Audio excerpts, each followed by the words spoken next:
What does it take to build the first fully permitted shipping container home in the city of Orlando? Let's find out.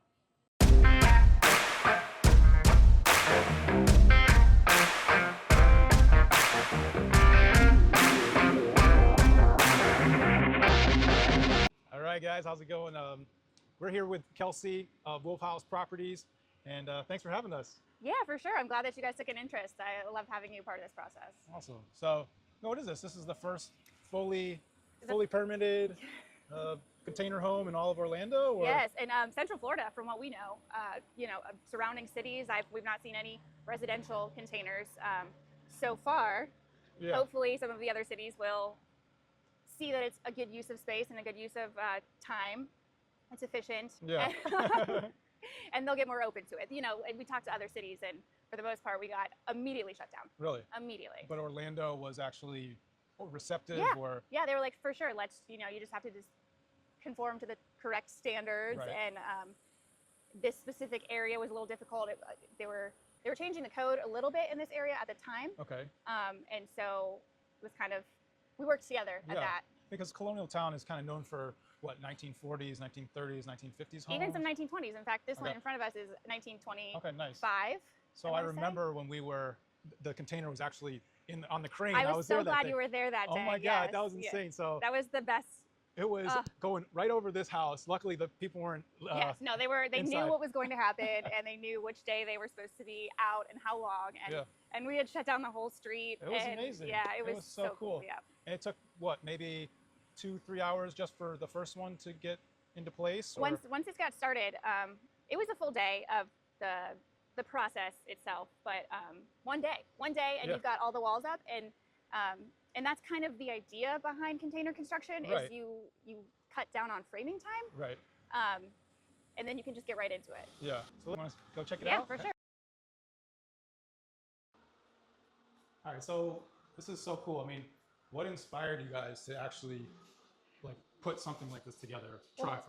My husband's from Columbus, and so we go there often, and he, keeps his thumb on the pulse up there too, and he had read about a container project there, and so we went and drove by and checked it out, and he wrote down in his notes of things the architect for the project, 3 Squared. Okay. And so when we came home, and we inevitably, I think probably about a year later, obtained this property, he saw the space in the backyard. We knew we wanted to build because we did the calculations and knew we could. Right.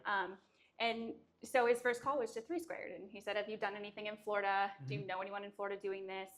Can you point us in the right direction?" And Breck at 3 Squared said, we haven't built anything in Florida yet. I know this was 2020. I think they've got something currently maybe in the works. But he said, if it doesn't work out, we'll go through the process with you. If it doesn't work out with containers, we will give you a design that's regular construction. Nice. So as an architecture firm, they were we'll just pivot Flexible. and help with you. Yeah. And so they came down and talked to us about the project and went through all of it with us. And we got the okay from the city. Piece of cake. I was going to say, that sounded way too easy. That it was not. That was 2020, and here we are in 2025. So, and I think the containers were placed in December of 2023. Okay. So it's been a journey. Crazy. Yeah, it's been a crazy journey. So, yeah, what has been I want to switch to not the most challenging, because I know that there's probably a lot of those. Yes. But what's been the most rewarding in this experience, if you could actually look on the bright side of just the craziness of it? Well, I think it's so cool. First of all, I mean, there's so many rewarding parts. No matter how difficult it is, it's the people that walk by and they say, "I've always wanted to do this," and we're kind of hopefully paving the way for other people to do it. And also I am a historic preservationist at heart, and I wanted to keep the bungalow in the front. Right. This is not a historic district. There is one right behind us. Yeah. But technically we could have knocked it down and it would have made it way easier for us to build whatever we wanted. So even at one point, I don't even know who it was years and years and years ago, when the city, somebody suggested, if you knock down that front building, you could build this easier. And I said, that's not what you're supposed to say. This whole street is still original. Sure. So that for me personally, it was nice. It's kind of like a win. I get the best of both worlds, because my husband is more development and I'm more preservation. And so this I feel like is our baby that we get to show the creative side and the preservation side on the same lot. Totally. So in that vein, what do you think has been the most challenging, throw your head, what do you think has been like really hard in this process? Well, patience in general, Okay. because we started talking to the city in 2020.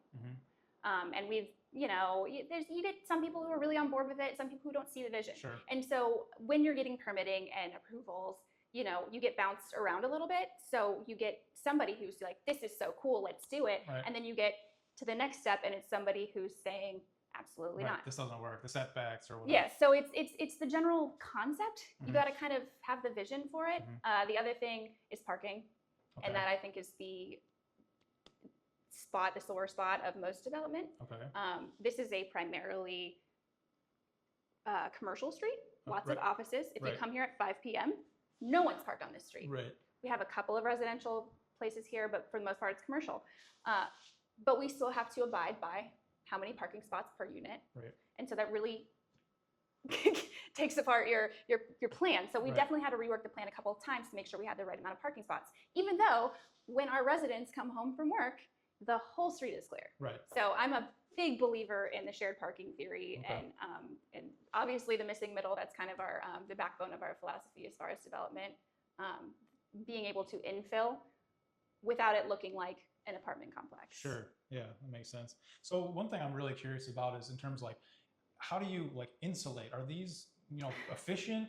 How do you keep the heat out and keep the cool in? We're in Florida. Yeah, so it's definitely different than the stuff that's being done up in the Midwest. We've stayed in a couple of these types of things in the Midwest and figured out that insulation is very important. I mean, you know that in Florida, it's Sure. very important. So you either have to, by code, insulate on the outside or the inside. Mhm. So we're to code, we're insulating. If you notice, the exterior walls are drywall. Okay. Yep. And so the insulation is on the exterior walls and underneath. But it's cool. You kept this We exposed. tried to keep as much as possible Right. because that's kind of the vibe. Yeah. that's what we the were going point. for. Exactly. We're not trying to be like everything else. Maybe, that's down the road when it ideally becomes normal is, you Sure. cover it up and you're just, trying to Right. get the project out quickly and you don't really care about the vibe, but obviously we care about the vibe. Yeah. But in terms of efficiency, once you have it insulated, have you guys done studies or is it fairly efficient? There's or- not a lot of Yeah. examples in the Okay, South. Yeah. It's a very Midwest thing, Okay. or North in general. So we're going to find out. Yeah. But it's not that many square feet. Yes, it's 960 square feet, so it's not that hard. Okay. We've done plenty of apartments, especially out at the beach, where we've added the mini splits. Right. The mini split was important because otherwise you're going to have to do the drop down and Yeah. fit Of course. That would the be- AC and the vibe. Right. Well, you got one here and then one in the And then one bedroom. in the bedroom. Yeah, Yep. that's perfect. So this one should be able to flow through into the kitchen, into the bathroom. We've got a fan in the bathroom, or vent, and the bedroom will be a separate control, which we Okay. found very important when we were in Ohio and in one of these Airbnb style ones. It was great. It was so cool. Nice. So these are two containers stacked on top of each other, and each is a one bedroom. It's 900 square feet each, or? So it's actually 4 containers. Okay. It's two 40 feet long containers Okay. and two 20-foot long containers, which are these. And then the staircase goes out from there, if Oh, you right. notice. Yep. So they're 960 square feet each. Okay. And it's one bedroom, one bath. Nice. So this lot is zoned for 3 units, and it Yeah. had 1 unit on it, and so we knew we could do 2 more units, and Amazing. so we made that happen. Yeah, it's cool, and it's kind of like a shotgun style, but it has kind of the tiny home feel, but there's plenty of space. I'm sure once you stage it and all that, you can have a couch and. Yep, and we did with the floor plan. We made sure to put in where can you fit a table? Can you fit a couch? Where would you put the TV? We thought a lot about the layout of how people would actually live in it, Right. and we will be staging it. All right, so what was your initial goal with this, and seeing it now come to life?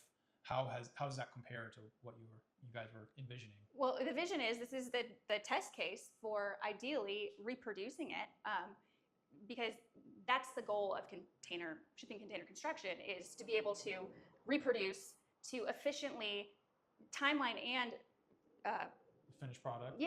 be able to make more residences as quickly, but as cost effectively and beautifully as Yeah. possible. Keep the vibe and Yes. make it funky and.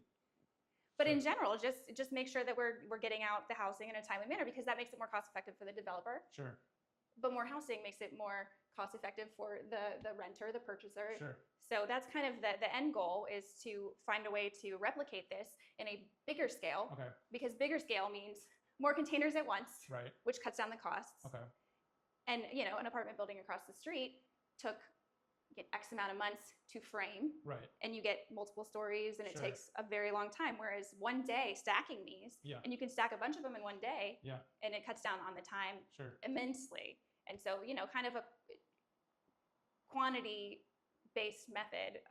Yeah, but keeping the quality. Exactly. Each time you're doing it, you're honing in on the Exactly, on all exactly. those So this elements. was kind of the idea, was to get our foot in the door with the city of Orlando Okay. and say, look, this works. We Yeah. can do this, and it could be more efficient on a bigger scale. Yeah. So maybe finish this one up. You have other projects in the works, and maybe in the future, would you be open to doing something on a larger scale? 100%, Yeah. especially if the city works with us. I mean, Sure. now Orlando, we have a good Rapport. yes, Yeah. we communicate with them quite a bit, and so hopefully they Use a can. first name basis. Yes.